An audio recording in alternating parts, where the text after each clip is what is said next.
I had no idea that there is a filter in Photoshop that allows you to create this kind of amazing effects, but now I know. So here's the video. Let's get started.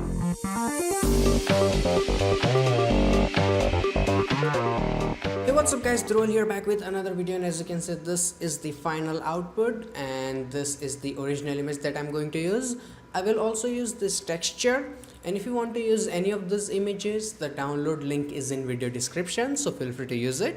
Now to create this effect, first thing I will do is double click on my background layer and unlock it. Now I need to make a copy of it, so I'm gonna press Ctrl J. So as you can see, we have a copy here. Now it's time to apply the filter, so I'm gonna go to filter, and there you have this option for stylize here, and there you have extrude. Now you cannot see the live preview, but here's the simple logic. This is blocks, this is pyramid, so this will be triangles and this will be squares. And for the size and depth, the bigger the numbers, the thicker and longer streaks you will create. I'm going with 20 and 40. It's 30 by 30 I think by default, but for me it's 20 and 40, and always select random for this effect, and then I will go and hit OK. So as you can see, it has created this really weird looking output. Now you cannot control like how much pyramids, the squares do you need. You have to roll with whatever the Photoshop gives you. So this is what we got, and now we have to utilize this. So here's what I'm gonna do, right? First of all, I will apply a layer mask. This third icon you see here, apply that and select your mask, and then press Ctrl I. And if you are on Apple system, press Command I. So basically this mask will hide everything on this layer, but it is still there, okay? So now I'm gonna select my brush tool, and I will make sure that my foreground color is completely white. Now make sure you have selected the mask. The image and mask, they are different things. So I have selected my layer mask, and I have white color here with 100% opacity. Now I will make my brush slightly bigger. I'm using my bracket keys to make it bigger and smaller. Now you have to paint with white color wherever you need this effect, as you can see. So I need this on the hair and a little bit on the forehead. Now don't worry about the outside area. I know the brush is really soft and you have to keep it soft, so don't worry about the outside area. Just paint it in the areas where you need it. So I'm gonna paint a little bit here on the dress, and also a little bit here. If you wanna see, let's look at it. My hardness is completely 0%, so let's go and start painting here again. So take your time and paint it really nicely. Now if you want to remove it from somewhere, you have to paint with black color. So I want to remove it from her skin here a little bit. So you can paint with black color to remove something, and a little bit here and a little bit there, and that looks nice. Now here's the problem, right? If we zoom in, you can see there is a lot of boxes on the outside and we don't need that. So you have to make a different kind of selection. So go and select your third option here, as you can see. Right click and make sure you have selected this polygon lasso tool. Now this will allow you to make selection in completely straight lines, and that is going to be really helpful in this scenario. So I'm just gonna go and start making the selection of the boxes. So you can just point and click, and that is it. There's no big deal in this effect, in the selection process.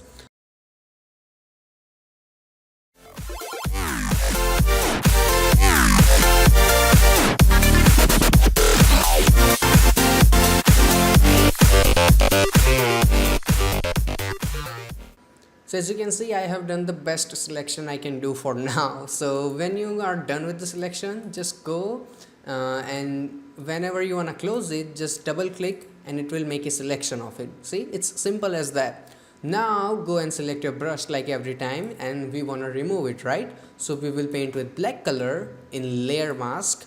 So let's paint with black color and remove the unnecessary area that we don't need it. You can follow the same for this, but I think here it looks really nice if you don't remove it.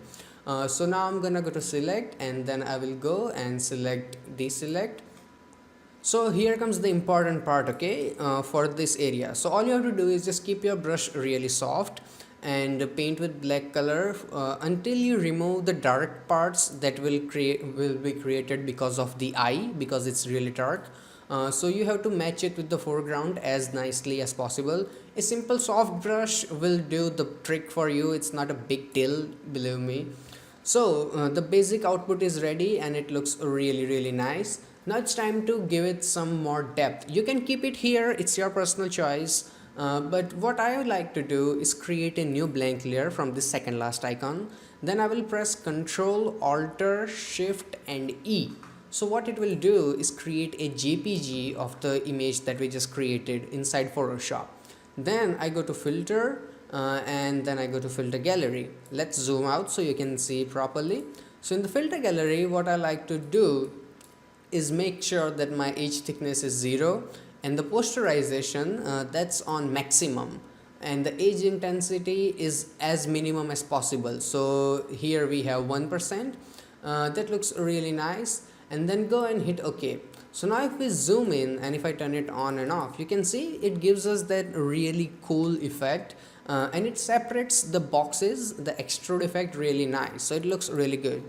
So the basic effect tutorial is over here, and now I will apply a texture to make it look better. So if you wanna continue, please keep watching. So here we have the paper texture, and now I'm gonna press Ctrl A, Ctrl C to copy it. I will come back here and I will press Ctrl V. Now the texture is really small, so I will press Ctrl T and let's rotate it first. I will hold on my shift key so we can rotate it real nice. Then I will press Alt and Shift, and then I will make it bigger. See, now I can make it bigger from both sides, like all the sides at once. And then I will go and confirm it. Then I will change its blending mode to multiply. Now as you can see, it is really dark and I don't want it on the woman. So I will go and select this third option here, the layer mask. Select my brush tool, and what do? We use black color to remove something in the layer mask. So I will remove it from the model because I don't want it there. So let's go and remove it as nicely as possible. I like to keep some of this on the edges because it blends really nice, and let's do it here.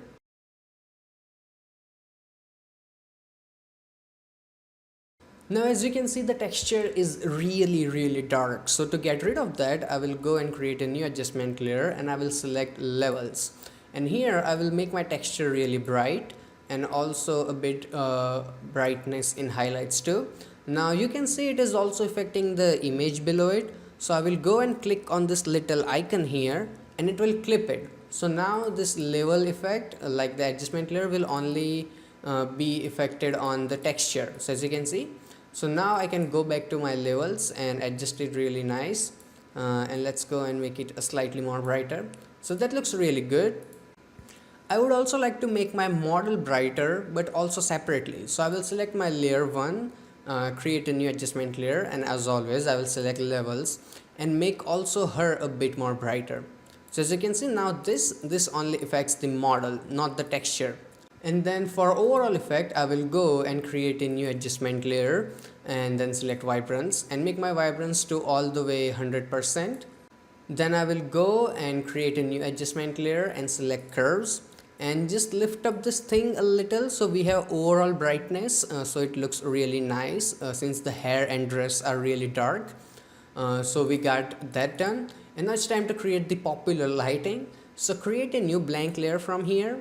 And here I will go and make sure that I have selected some kind of bluish tone. You can go with any color you want, just make sure it matches really good, okay? So this bluish tone looks really nice to me, and I will make my brush really big like that, and my hardness is on 0%, as you can see. So just go and make a click like that, and then change its blending mode to screen.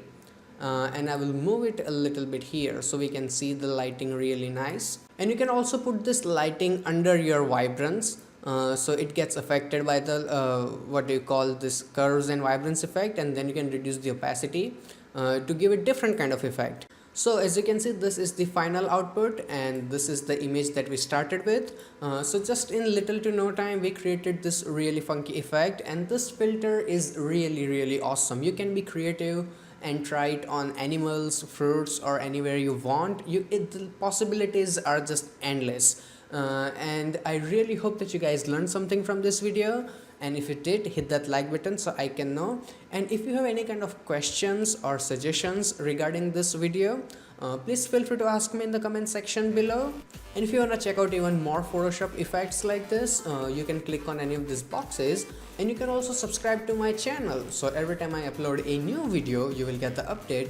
Plus, clicking on that subscribe button will take you to my channel, where I have more than 85 free Photoshop tutorials just waiting for you. So till then, goodbye, take care, and have some fun with Photoshop.